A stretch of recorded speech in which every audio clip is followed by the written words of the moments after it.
Haacee koo si yaadanna. Si yaadanna haacee koo yaa leenca fakkii namaa. Yaa aduu hundaaf iftu leenca sanyii jaagamaa. Yaa gara laafessa koo yaa abbaa hiyyeessaaf dhabaa. Gochaan ati hojjette si qofatti hin hafu hunda keenya ol qaba. Ati barnuuf haa caalu warqii tabbarra caalu. Gootummaaf gaarummaan kee mee maal jedheen si himaa jechoonni si madaalu. Sodaaf bakka hin qabdu dhugaa dubbachuuf malee. Warra dhugaa jibbutu nu duraa si awwaale. Haacee koo yaa leenca koo tokkicha akka qawwee. Bakka hin galle dhaqxe ummanni kee si hawwee. Takka jirtuu nuun jedhi mee biyyoo urgufadhu. Yaaddoon kee nu weerare mee takka nuun dubbadhu. Jedhee ummanni kan kee iyyee sitti waywaata. Bakkan dhageenyi jirta wa iyya koo dhageelta. Yaaddoon kan kee maraachee gariin maraatee hafe. Hedduun jiraachuu jibbee faana kan kee hordofe. Gariin obsuu dadhabee garaan isaa gubata. Gariin dhugaa kee baasuuf halkanii guyyaa kaata.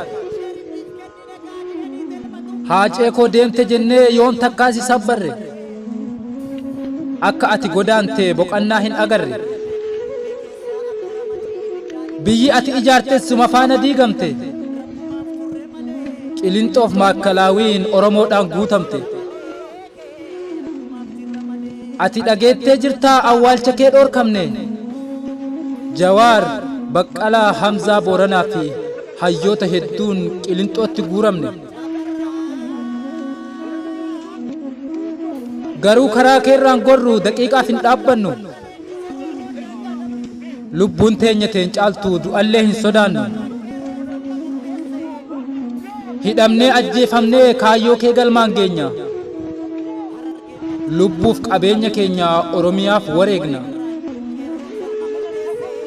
Atiyyuu saba keetiif lubbuu kee aarsaa goote.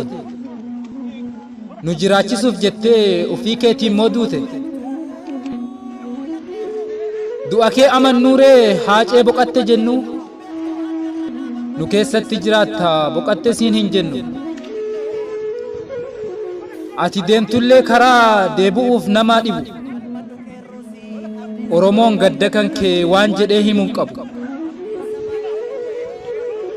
Haacee koo deemsi kan kee addunyaa hunda raase. Sobaaf lafti bal'atee dhugaan biyyaa uf baase. Warri si ajjeesellee warri jalaa duutellee booyuu ta'ee jiruunsa. Osoo ni jirta ta'e situu furmaata buusa. Garuu maal haa goonu deebi'uuf hin dandeessu yoomittu. Kanaafuu haacee kiyyaa biyyoon sittaa salphattu. Boolla kee daadhiin haa guutu haacee ilma hundeessa. Bara baraan jiraatta onnee Oromoo keessa. Oolmaa kee hin dagannu hanga lubbuudhaan jirru. Haacee koo erga lubbuu keetii lubbuu keenya hin hirru.